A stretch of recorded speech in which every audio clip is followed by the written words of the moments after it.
Hello all. Good evening, sir. Good evening. Good evening, sir. Sir. So today we will be discussing about culture, marriage, family, kinship, and contemporary related with respect to this. I made some content. I will be showing it. So that also we will be discussing on the same. So first we will start with contemporary, which is current affair with respect to socio-culture anthropology. Not subject, but social issues related. Nowadays, Special Marriage Act is so much in news. Why the special? Hello, what is your name? यहाँ पे hello लिखा हुआ है. Yes. Why the Special Marriage Act is in news? Special Marriage Act of 1954. Anyone? Sir, it is, Sir, I I think, think- related. Yeah, you can go ahead. Yes, Nidhi. Yes, Nidhi. No, sir, it was not me. Somebody else was talking. Yes, Akshay. Sir, I think it was Uma. Yeah, you can go ahead. Sir, I think it's related to marriages which are not covered under personal laws. So typically it covers interreligious or intercaste marriages, is what I understand. What is the status of registration of marriages of same sex as of now? Sir, I Sir, think Yes, please go on. the Yes. same-sex marriages are not illegal in India, but they are also not recognized by any of the laws in our country. Recently, there was a plea in Delhi High Court. Do you know about? Are you aware of this? No, sir, I'm not aware of the details about the case. Sir, I Yes, think Akshay. it is with respect to the benefits which the same-sex marriages need to get in with respect to the rights of various aspects which the others get. Yes. So whether the same sex marriages are can be registered in a registration office or not? No, sir, currently they cannot be registered. Yes, Uma. no, sir, they cannot be. And that was what the plea was about. The Special Marriages Act, mainly with respect to other than religious marriages, come under this.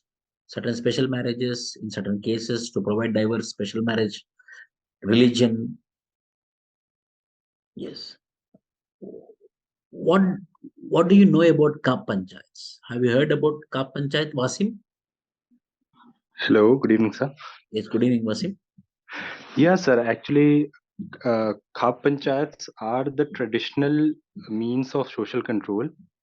See, one thing I will tell which- you. See, this particular session, I will tell you the conversation also. Please kindly don't tell yeah, sir. Yes, sir. Okay, sure. You implement this is just a playing ground. It's a training ground. Mhm, We will train you. mhm. So, Khap panchayats are the traditional means of social control. It's an institution which is in charge of social control, in particularly in the rural areas of North India. And this is a parallel institution which is still going even after the implementation of 73rd Amendment Act. Okay. In English or technically, what these Kap Panchayats are called as? Uh, Not sure, sir. Okay. Yes. Anyone, what are these Kap Panchayats called as technically? The traditional panchayats. Have you heard about something called as kangaroo courts? Yes, sir. Yes, sir. Garu. What are those kangaroo sir. courts? What are those kangaroo courts? Sir, I think Sir- they are courts which do not have any legal recognition and yet Kap Panchayats. they continue to exist. Kap Panchayats are kangaroo courts. Yeah. Kap Panchayats, yes. Sir, can we call them traditional panchayats like the No, no. tribals have their own institutions, something like that? No, these are not traditional panchayat. These are mainly in Hindu social system and which are institutionalized, which don't follow rule of law. Okay, sir. Yes, sir. Yes. There is something in news regarding Uniform Civil Code of Uttarakhand. Why is it in the news? What is it? Nadia? Yes, Nadia, you can go on. Yes, Alok. Have you heard about this Uniform Civil Code related to Uttarakhand? What is the issue happening around? I think a committee has been constituted in order to facilitate the integration of uniform civil code in the state.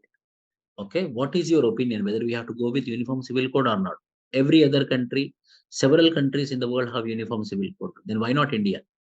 Sir, I Shashank, think what is your opinion on the same? Good evening, sir. Good evening.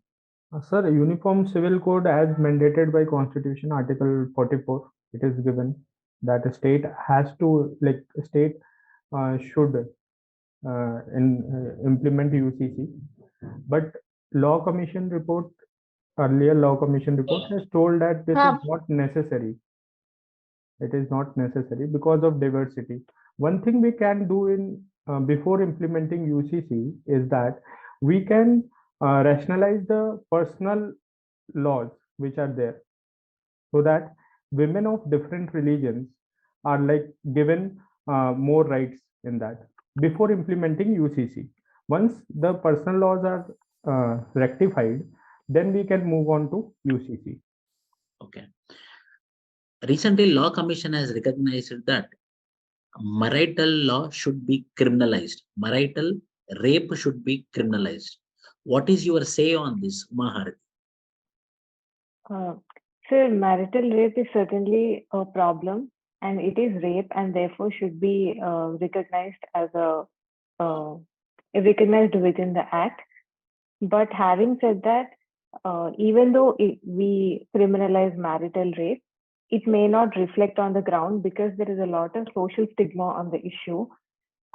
So we need to be addressing that as well, and taboo on discussing aspects such as these. And also we need overall gender empowerment so that women can say no and stop if such things are happening within marriage. But yes, it is a crime and it should be recognized. Any innovative solution or any innovative idea you have, or anyone, to stop this marital rape, which you can implement if the power is given to you? Sir, currently SHGs are actually doing great job in talking about or sensitizing women about dowry and how, or domestic violence. In these discussions, the administration should try to sensitize people, women, about marital rape and get them to start talking about it. It is only when the women themselves talk about it and come up, can there be pressure to even do something at the higher level. Okay.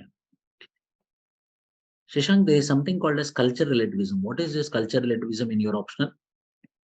Cultural relativism is Please. One doubt on the previous question only on marital rape. Even I am in support of criminalizing it, but how do we protect or how do we prove the act? Does anyone have any innovative solutions for that? It can be misused. 100% it can be misused. So as Uma told, self-help groups, discussion, empowerment. We cannot keep or any CC cameras or anything across the inside the four walls. It is only the voice. It is only the behavior of the men. If it's too much patriarchal in nature, then we can expect he might commit marital rape in the relationship. So it's a patriarchal nature which is deep rooted. So the solution is not arresting the marital rape. The solution is arresting the patriarchal nature. Yes. So the final solution we can get, when this patriarchy has been reduced or removed from the society, automatically we can also address marital rape. It is nothing but masculinity. It's a masculine power. Okay, sir. Thank you. So we can develop on this more. Yes. Shashank. Yes, sir. Cultural relativism क्या होता है? Cultural relativism is a concept in anthropology or in general also in society that we should judge the society on its own culture. Which anthropologist gave it? First, it was developed by Franz Boas in his concept of historical particularism.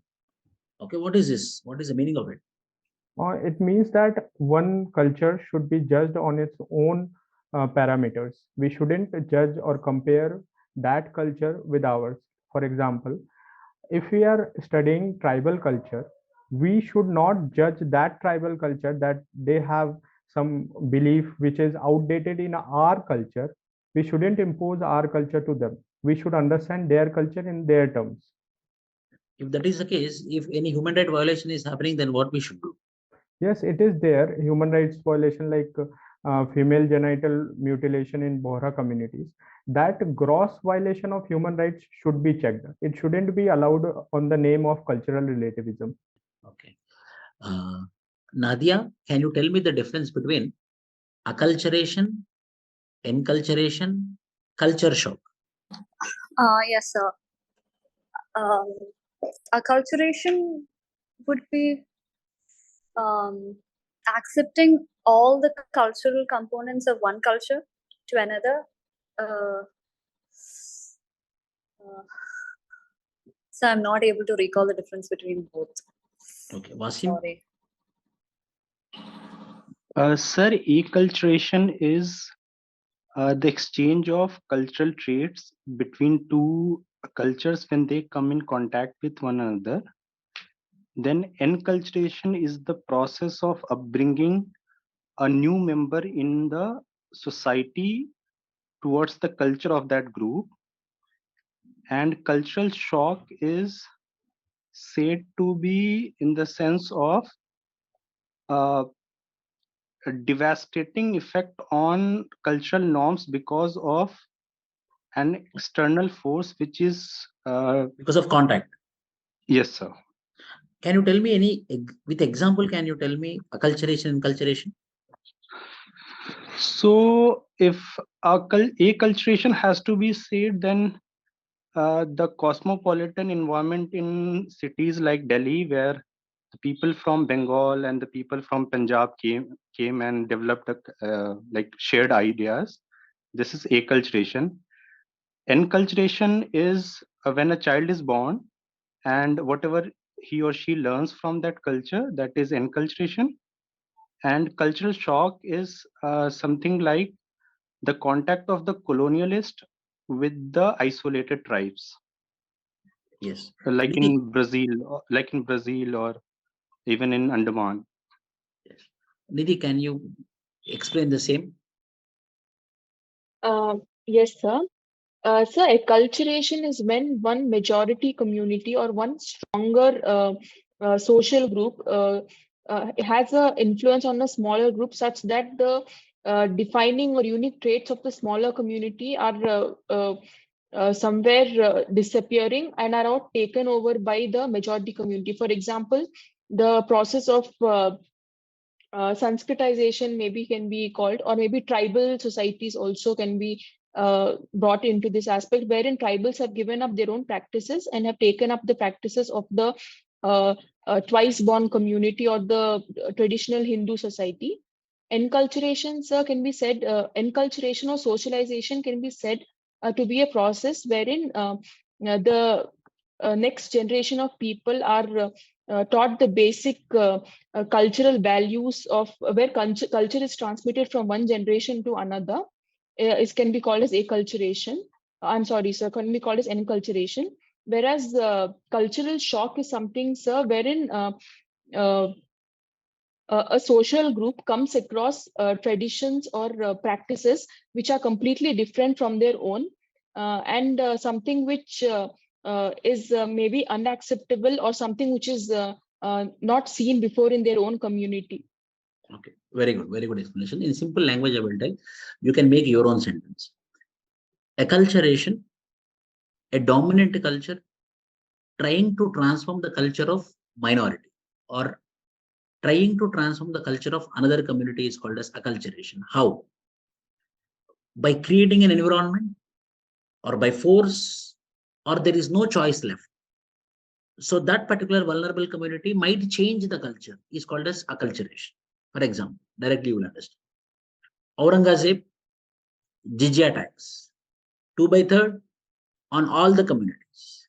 There will be no jizya tax if you convert to Islam. So there is no option left. In order to escape jizya tax, the other communities converted to Islam.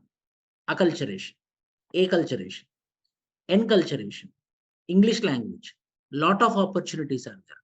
Global languages, lot of facilities are there. So if I learn English, there my future might change. I might get a very good job, lucrative job. So by wish, if I change my culture, not by force, not by conditions, not by no choice left, By which voluntarily, if I change my culture, it is called as enculturation. By which when we are changing our culture, enculturation, if the conditions are created such that I have no option left, it is called as acculturation. Culture show, because of the contact between the two cultural groups, if one culture is exercising their dominance onto another culture, so there is a cultural transformation or cultural change which is happening, is called as culture shock, isn't it? Yes. So recently, the government of India had increased the minimum age of marriage for women to 21. I don't accept it. What do you say, Akshay? So, like, you want me to say points for not accepting it? No, this is my say. So what you have to come up with your own points. No. Okay. See, one thing I So will tell you. It's not everything. It's not every time we have to accept what the interviewers are telling. Sometimes they might tell something which is not at all acceptable. Then you should answer it very politely, humbly. You have to reject it. Sir, what you told, I am disagreeing with you, sir, because it's a good step, like that. Okay. So Sir, it's not necessary every time we have to go on the lines of interviewer when they intentionally take a radical step. Okay, sir. Sir, I think, in my opinion, raising the age of marriage for women is a step in the right direction. It would ensure the integration of them in the workforce, like the female labor force participation rate might increase. And secondly, also it will give them chance for them to pursue education to a greater extent, like it will involve them in the STEM or the other research facilities. And thirdly, again, it's a tool of empowerment as it brings in gender equality between the men and women. But is it not a burden on a father, on parents? Why? Because where he can marry or keep his daughter in the hands of another man at early age, now he has to wait till 21 years. Why? Because it's a legal provision. And he's also, parents are also having worry about her age in patriarchal system, in Indian social system. Is it not a imposition from top to bottom? Sir, I think the conditions in India which are present at right now, so a top to down approach is helpful, as it is also beneficial to the health of the girl in this regard, where increasing the age will ensure that the maternal health is taken care to a great extent, and we prevent child marriages which are taking place rampantly in India. So all these have an added advantage, sir. What is the status of live-in relationship, Vasim? Sir, live-in relationship is not considered illegal in India. With various Supreme Court judgments, uh, they are being legally provided. Uh, they are being legally provided protection under Statute of Domestic Violence Act, but other provisions which are available to a couple is not available to them. Yes. Anyone? They can also opt for surrogacy and adoption of child also. In my, like, I have read somewhere. There is a provision. Okay. Now, what is the status of live-in relationship in India? This is my question, state question. Like, So whether it is legally approved, whether it is socially approved, whether the yeah, societal we can activity is answer this question in two parts. Legally, it is approved, but socially, we have to see that, because in our society, we haven't, in urban centers, it is more or less acceptable, but in rural areas or with rural background, it is not acceptable. Less acceptable, I mean to say. so whether when a boy and a girl are into a live-in relationship, whether the woman, if they get apart, when they got aparted, when they parted, whether she is not going to get any maintenance from that partner, male partner?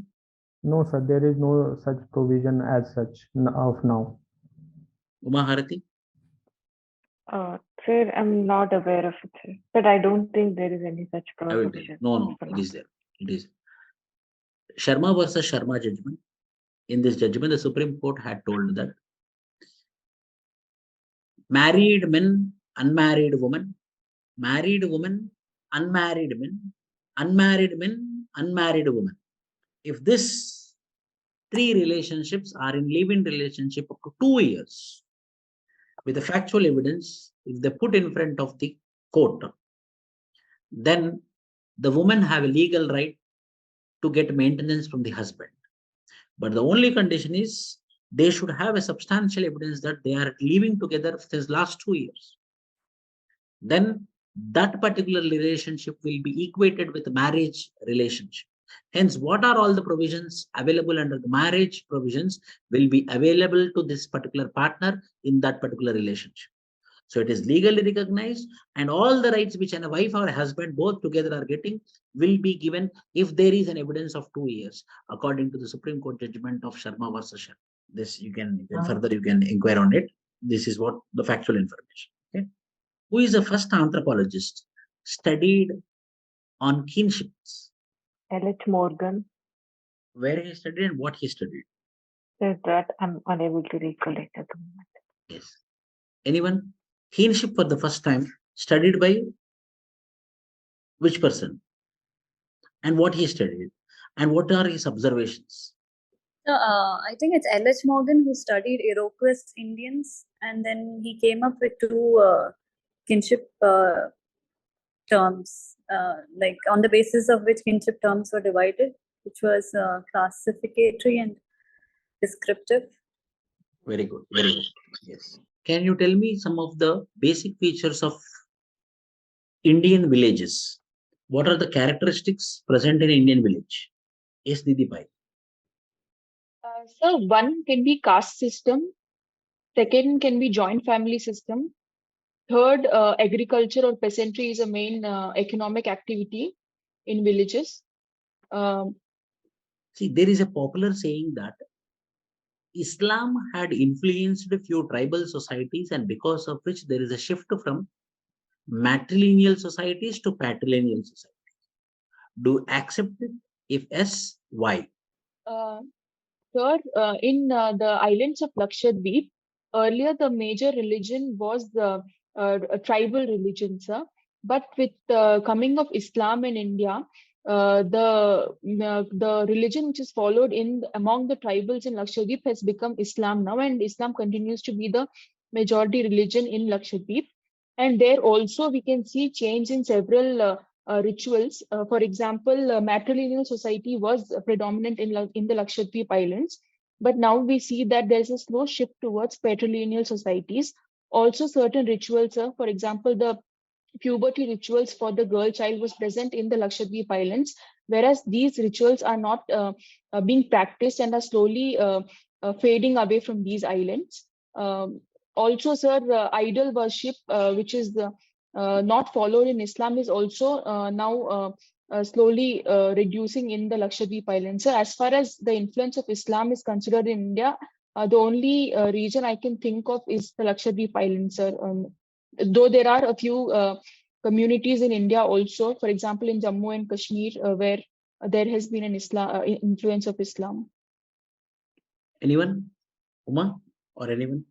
So one influence is this Tadwi Bhil. It has also like Muslim community have impacted this tribal community, Bhil community. Now they are called Tadwi Bhil. See, according to the recent report of National Crime Reports Bureau, as you are from Anthropology optional, you should have answer for this.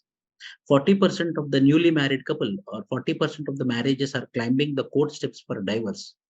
Why so much of unhappiness is there among them, or what might be the reason behind it? Sir, I think there has been a shift in ideology in past few decades, especially in India, with the coming of libertarian ideas.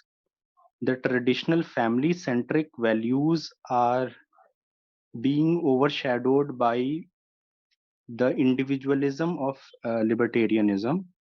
That is why the importance of social institutions like marriage and family is getting influenced by this shift in ideology, and at times because of the rights which are individual centric, at times it goes against the social the norms of the social institutions like marriages. That is why it is one of the reasons why there has been increase in divorces. Very good. Akshay, what is the difference between social group, social institution? I need to think about it. I need some time. Anyone? Volunteer? Sir, social group is, well, two or more people come together to influence each other's interest, then we can call it a social group. So even family is a social group, even trade union can be a social group. Social institutions are uh, they are they are well recognized and established ways of interaction among these social groups. So, for example, marriage is a social can be considered a social institution which is guiding the relationship between a man and a woman as a social group. Very good. One more point I will add it. In social group, there is no requirement of predetermined behavior. But in social institution, compulsory, a prefixed, a predetermined behavior is inevitable. A specific behavior is necessary in social institution. There is no requirement of any specific behavior from the members of the group in social group. This is another thing. Again, what is difference between total institution and social institution? Anyone? Nidhi, total institution क्या है और social institution क्या है? Nadia, Akshay, what is the difference between social institution and total institution? As Uma told, it's perfect that guiding principles, behavior, predetermined behavior, these all are present in social institution. Total institution means all the activities of life. All the activities of life will be performed in one particular place. That particular place or location is called as total institution.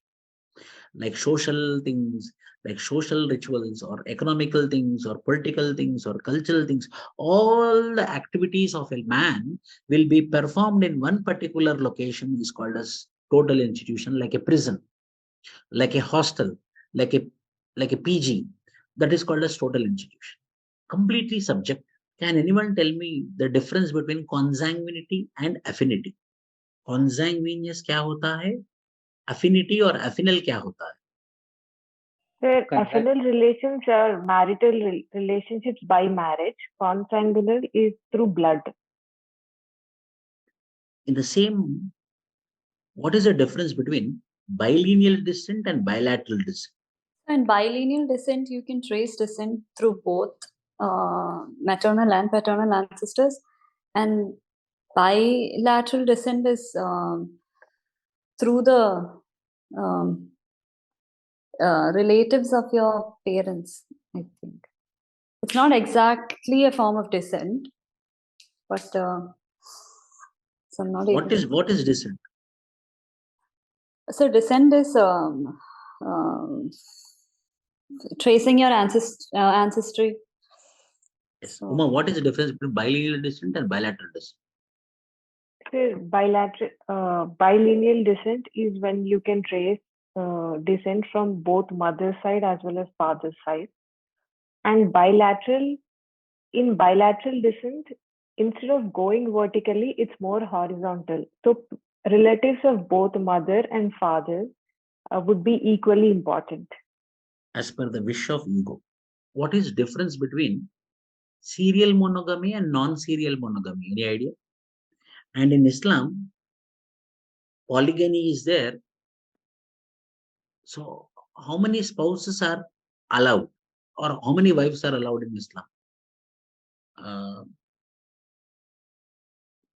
Knowledge point of view also important. Yes, tell me. In Islam, polygyny is present? Sir, in Islam, polygyny is allowed, not polyandry. And a man could have at most at one point of time 4 wives, and after the first marriage, the subsequent marriages has to be by the consent of the previous spouses. So, do you think the decision of triple talaq, banning of triple talaq, how you look into it, which is related to marriage? And we are discussing today marriage unit. Sir, because the provisions in the personal laws of Islam, it was being misused. That is why the government has to step in to provide the justice to the women who have suffered due to by misuse of this provision, and bringing in a civil law to actually to get into the to correct this injustice, sir. Good. What is difference between filiation and complementary filiation? What is difference between filiation and complementary filiation? Akshay.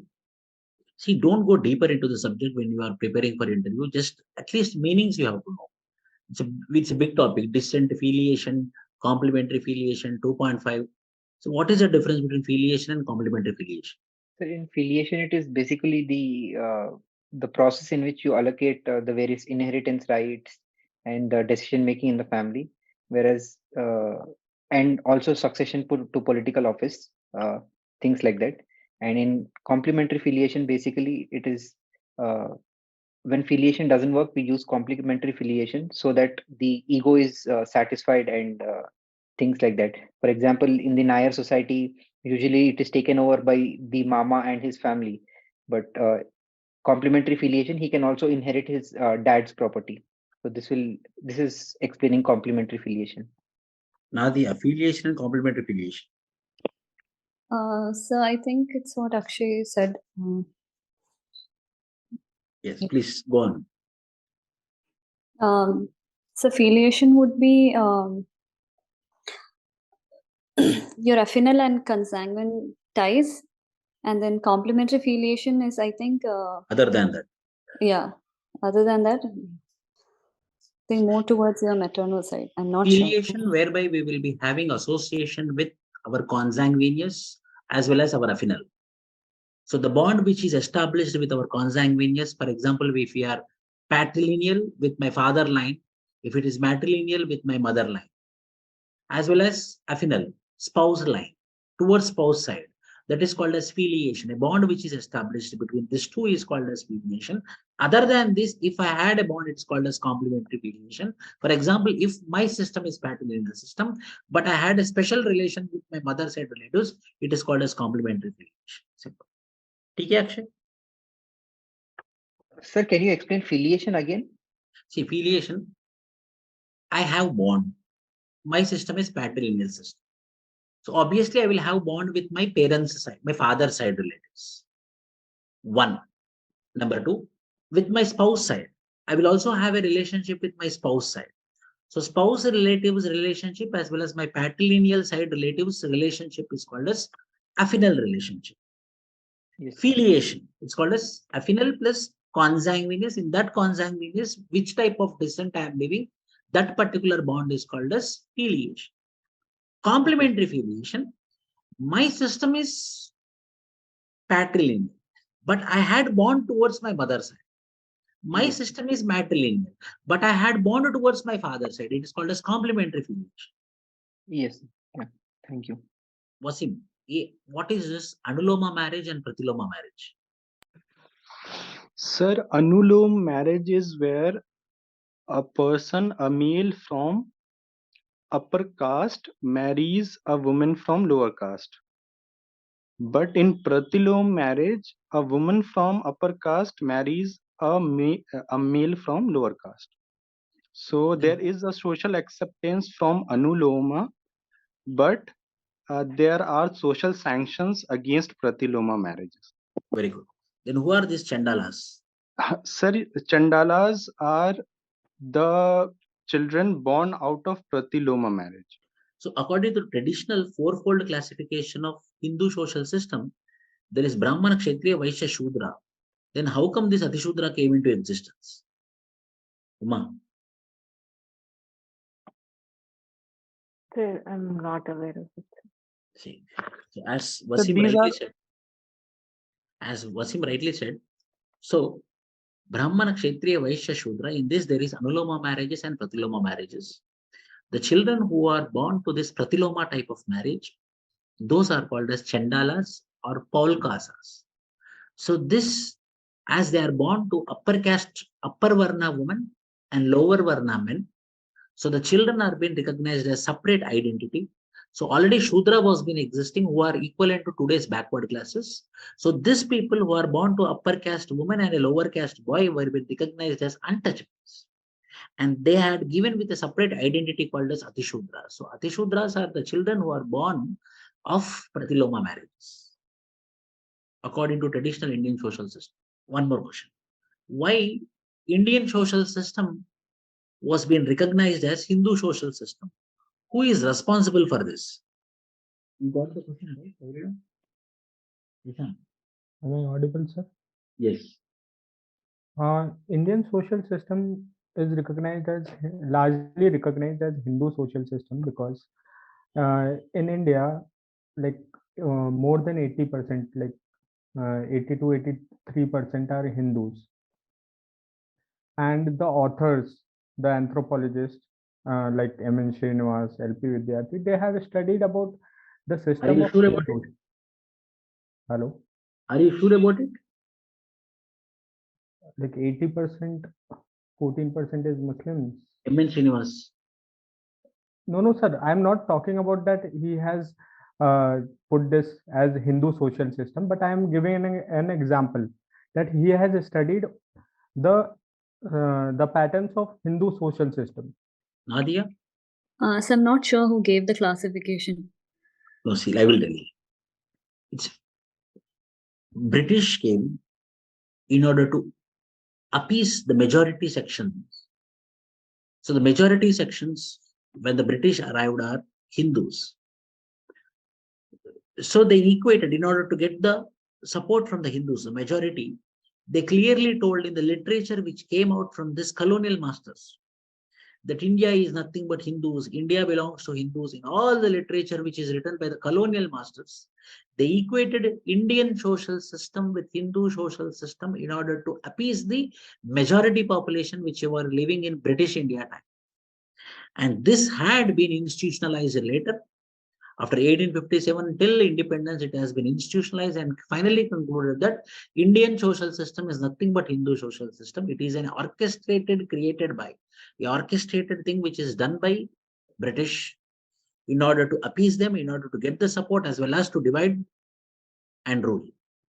So it's mainly because of Britishers, colonial masters. No anthropologist was involved behind it. Any disapproval from anyone? Sir, but anthropologists studied mainly Hindu social system. So it may infer that, okay, in India, anthropologists are doing a study on Hindu social system. That is also true. That is secondary. After, see, Indian anthropologists, when they started, somewhere around 1919, S.C. Roy came into existence. In 1920, 1930. This is a story of 18th century. So when did this change then? Like, is it still called as Hindu social system or? No, it became literature. It became part and parcel of sociology. It became part and parcel. So it's continuing. Okay. This is a very big negative. It means it is created by British. The theory is created by the British. The literature is written in the form as desired by British. So it's continuing. Okay, sir. Yes. Anything, any doubts? Or you want me to discuss tomorrow anything extra where you cannot understand, you can tell me. I will discuss those topics also. So actually, there was a news yesterday. I think one MP said that same-sex marriages are against our ethos and culture. So if this question is given to us, how do we approach it? Like even from an answer. Supreme Court has accepted it. See, the Supreme Court accepted on the lines of modern law, dynamism. According to the time, we have to change. According to the time, the laws has to be changed, and because of which we are so much progressive in the judicial judgments, we are accepting the same-sex marriages. So as the judiciary has came up with a judgment, we have to accept it, but it is not sufficient. There is a proper legal provision need to be established. If the legal provision has been established, then we can very clearly, we can tell that it got institutionalized. But however, in the modern times, according to the time, according to the right to privacy, according to the sexual orientation, according to the right to life and liberty, the same-sex marriages can be accepted. It's a constitutional morality. How do we justify from anthropological point of view if we are asked that way? From an anthropological point of view, male marriages are there in which society? This newer society. Okay. Female marriages are there. Okay.